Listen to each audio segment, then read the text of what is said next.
আসসালামু আলাইকুম রহমতুল্লাহি ওয়া বারাকাতুহু।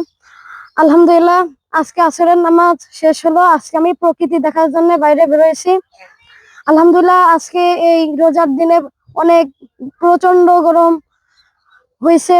তারপরেও আলহামদুলিল্লাহ, আল্লাহর রহমতে, আল্লাহর অশেষ দয়ায় আমরা রোজা রাখতে পেরেছি। আলহামদুলিল্লাহ, আমরা চেষ্টা করব, নিয়ত করব যেন একটাও রোজা না মিস যায়। 5 ওয়াক্ত সালাতের 1 ওয়াক্ত সালাতও যেন আমাদের কাজা না হয়।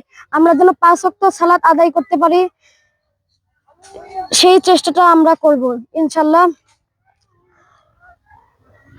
গত বছর আমাদের সাথে যারা ছিল তারা আমাদের এই বছর রোজার মাসে কিন্তু নাই।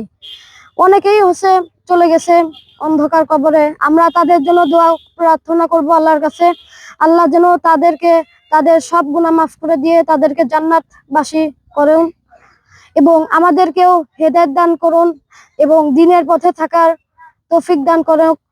আমিন। আসসালামু আলাইকুম ওয়া রাহমাতুল্লাহি ওয়া বারাকাতুহু।